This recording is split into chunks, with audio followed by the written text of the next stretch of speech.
My name is Sarah, and I need to tell you about the night that changed everything in my marriage.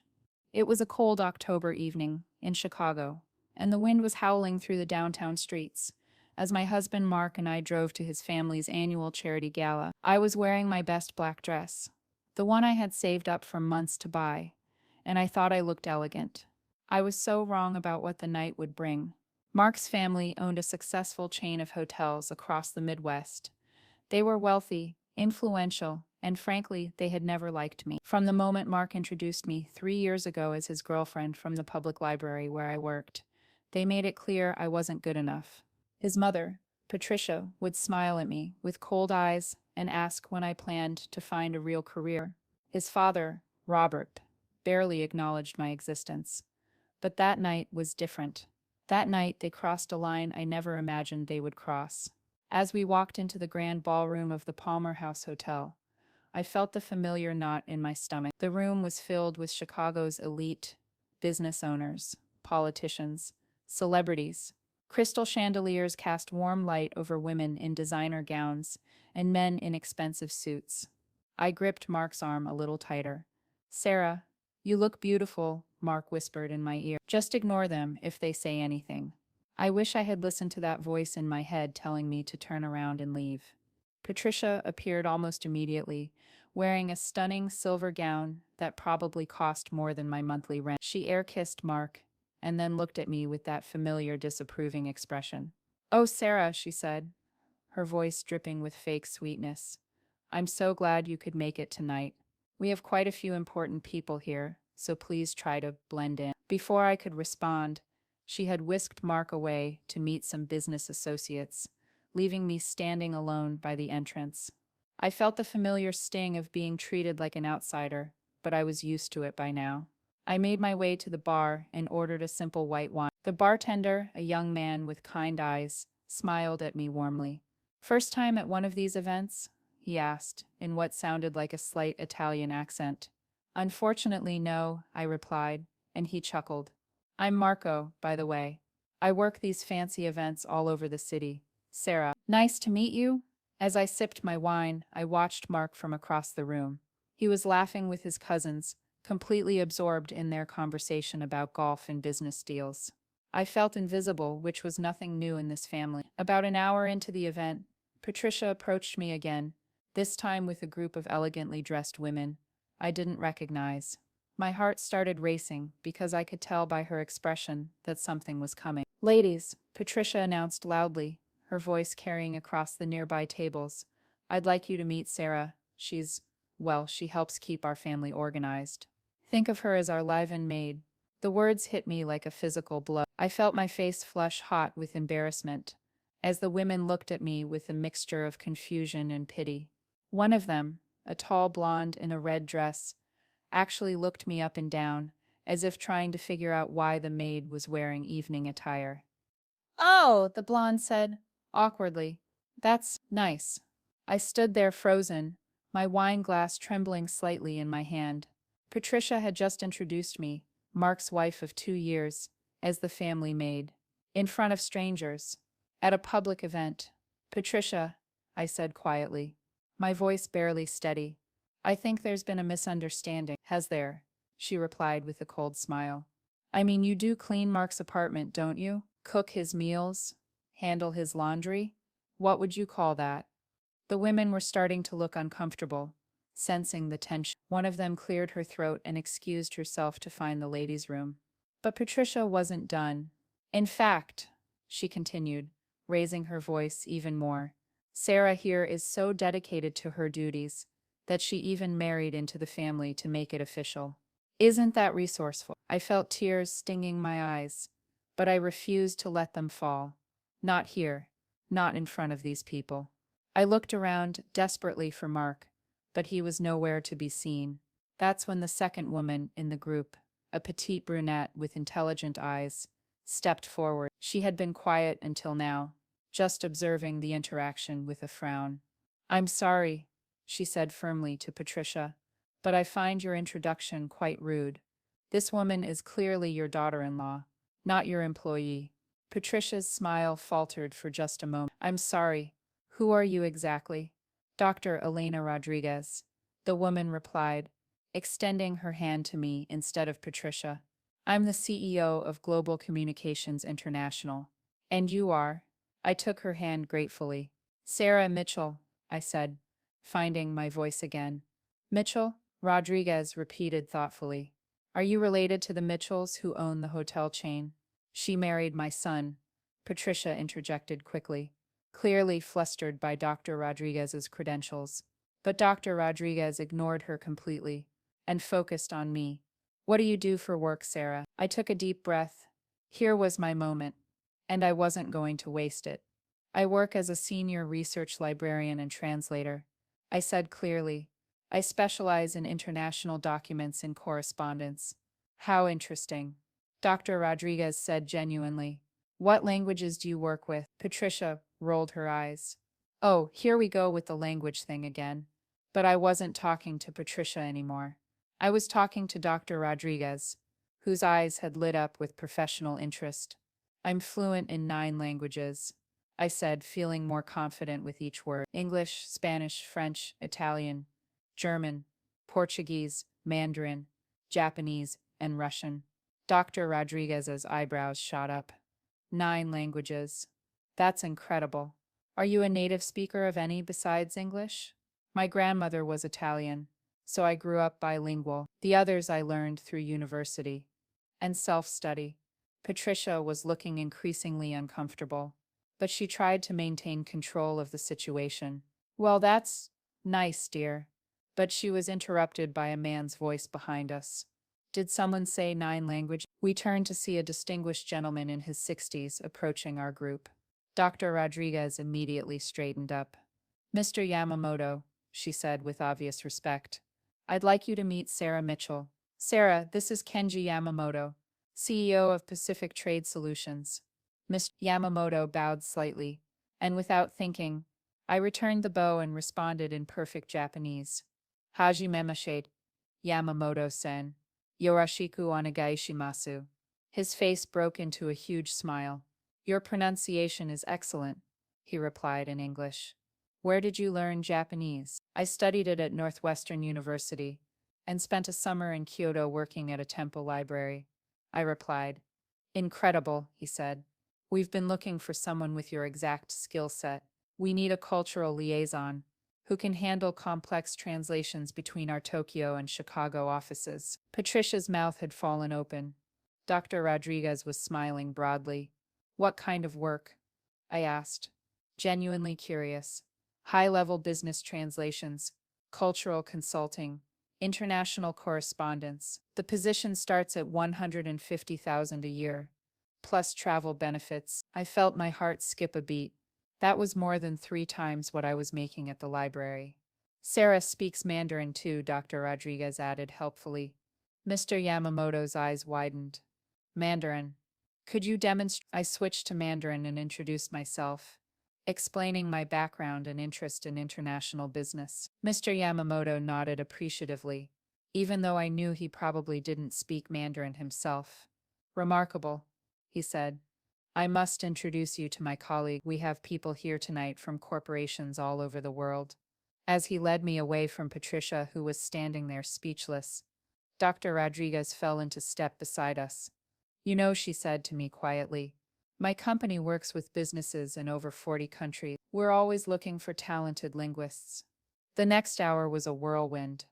Mr. Yamamoto introduced me to executives from German automotive companies, French luxury brands, and Brazilian mining corporations. Each time I was able to speak with them in their native languages, and each time their reactions were the same.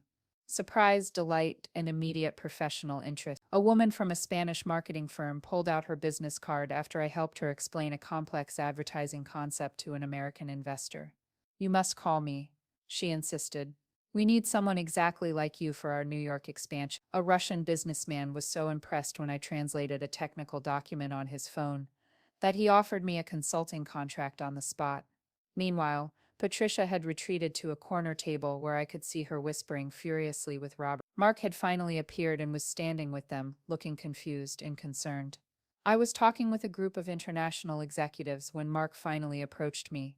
Sarah, he said, pulling me aside. What's going on? My mom said something about you causing a scene. I looked at my husband, really looked at him, and felt something shift inside me.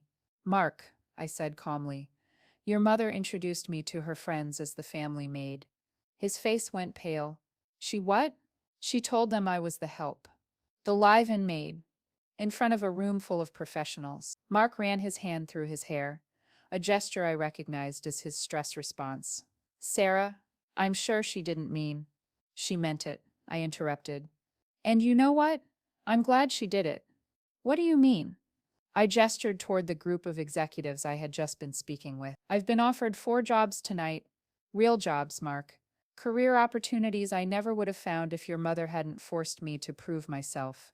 Mark looked over at the group, recognizing several faces. Those are some pretty important people. Yes, they are. And they want to hire me. Not as a maid, Mark. As a professional. Dr. Rodriguez approached us with a warm smile. Sarah, I hate to interrupt, but I wanted to give you my card before I leave. I'd love to discuss that position we talked about. As she handed me her business card, she looked at Mark. You're a lucky man. Your wife is extraordinarily talented. After she left, Mark stood there quietly for a moment. I had no idea you were networking like that. I wasn't networking, Mark. I was defending myself. There's a difference. We were interrupted by Miss Yamamoto, who approached with another gentleman I hadn't met. Sarah, he said warmly, I'd like you to meet David Chen, head of international operations for Chen Industries. David, this is the linguistic genius I was telling you about. David Chen smiled and extended his hand. Sarah, I understand you speak Mandarin. I switched to Mandarin, and we had a brief conversation about his company's expansion plans.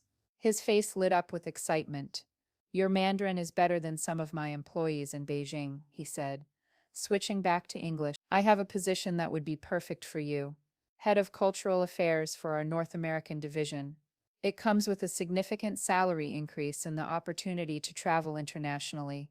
Mark was standing there watching this entire exchange with growing amazement. How much of a salary increase? He asked. And I elbowed him lightly. Mark, I said quietly. That's not appropriate. But David Chen laughed. It's a fair question. We're talking about a starting salary of 200,000, plus benefits and travel allowances. I saw Mark's jaw drop. I was making 35,000 at the library. Sarah, he said quietly, we need to talk.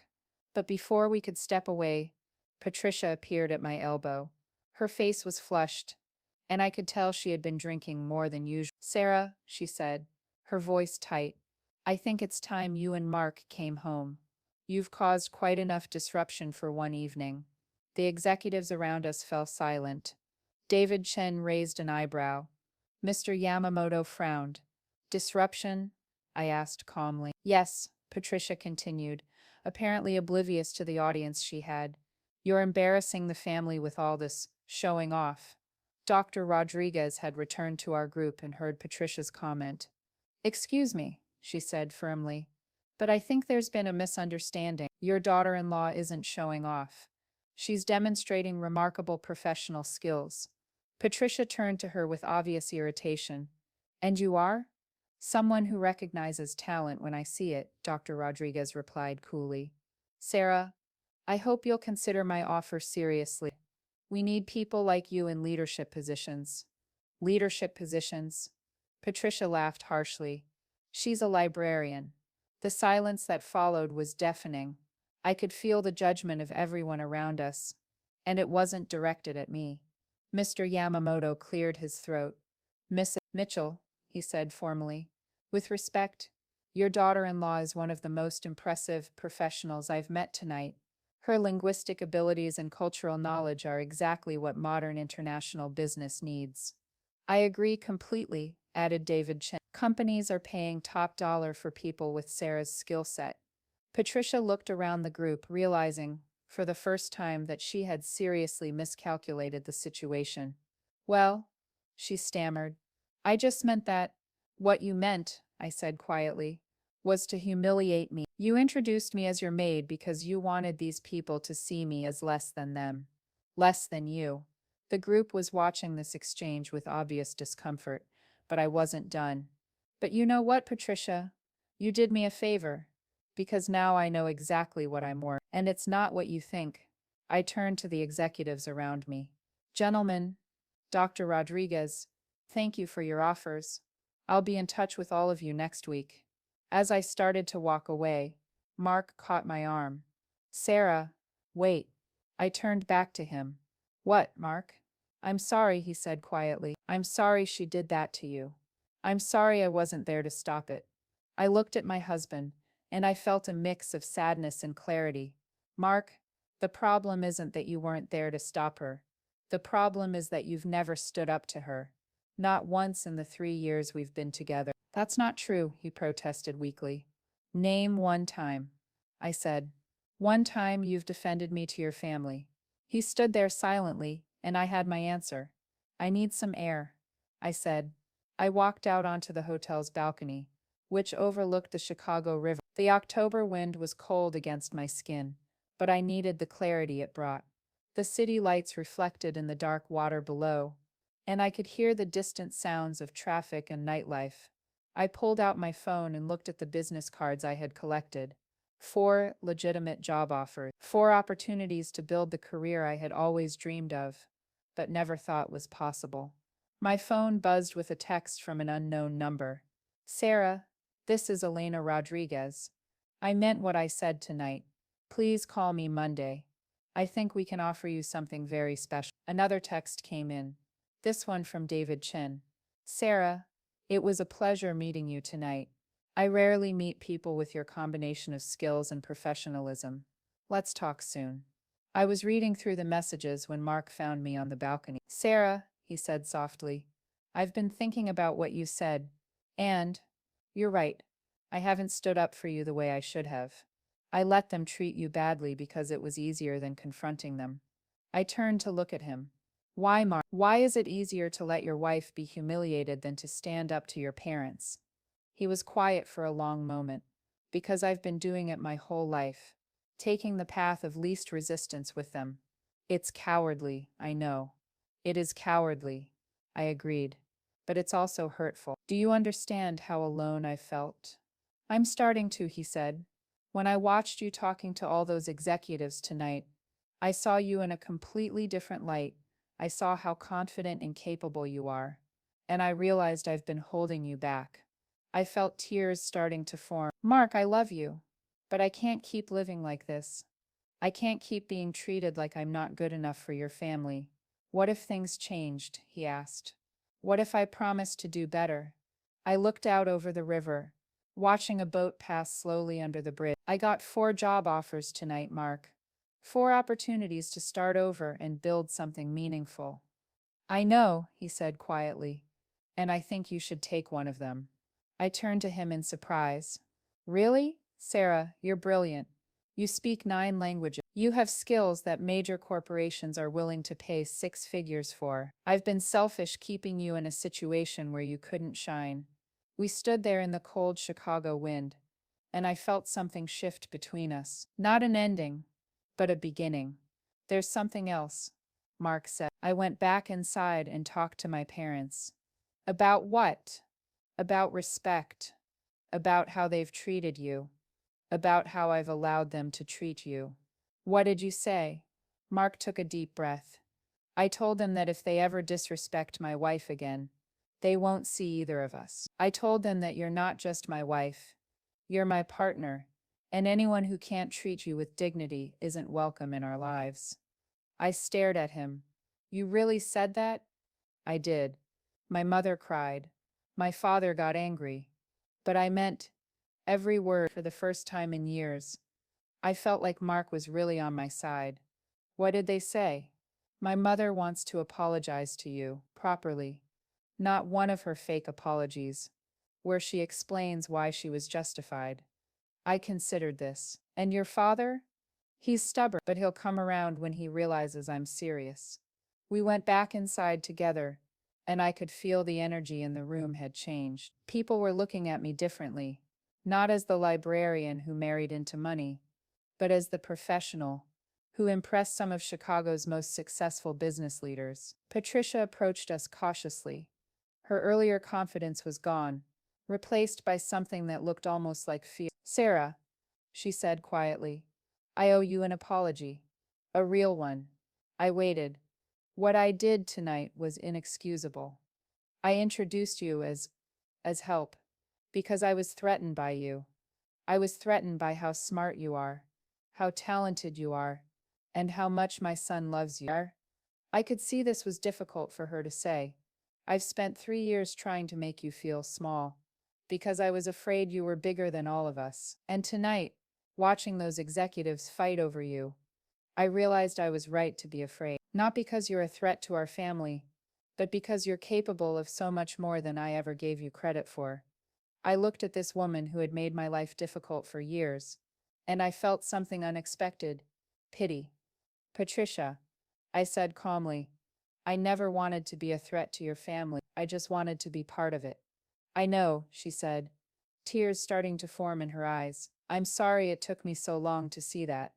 Robert appeared beside his wife, looking uncomfortable but determined. "Sarah," he said gruffly, "Patricia's right. We owe you an apology. What happened tonight was wrong. It wasn't the most gracious apology I'd ever received, but it was genuine." "Thank you," I said. "Both of you."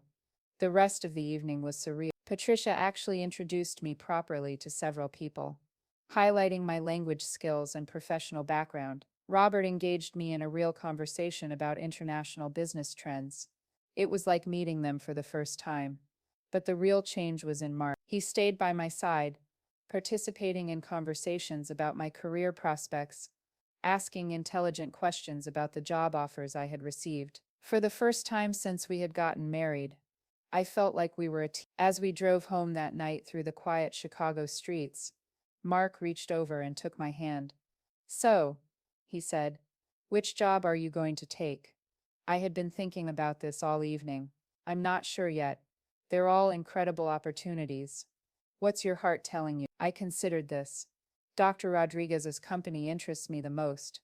Global Communications International works with humanitarian organizations and cultural exchange programs.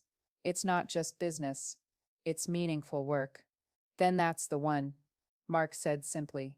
Just like that. "Sarah, I've watched you dim your light for 3 years to make other people comfortable. It's time to let it shine." 3 months later, I was sitting in my new office on the 40th floor of a downtown Chicago skyscraper. The view of the lake was spectacular, and my assistant had just brought me my morning coffee. I was reviewing translation projects from our offices in Tokyo, São Paulo, and Berlin, when my phone rang. "Sarah Mitchell," I answered in English, then switched to Spanish when I heard the voice on the other end. After the call, I leaned back in my chair and thought about that night at the Palmer House Hotel.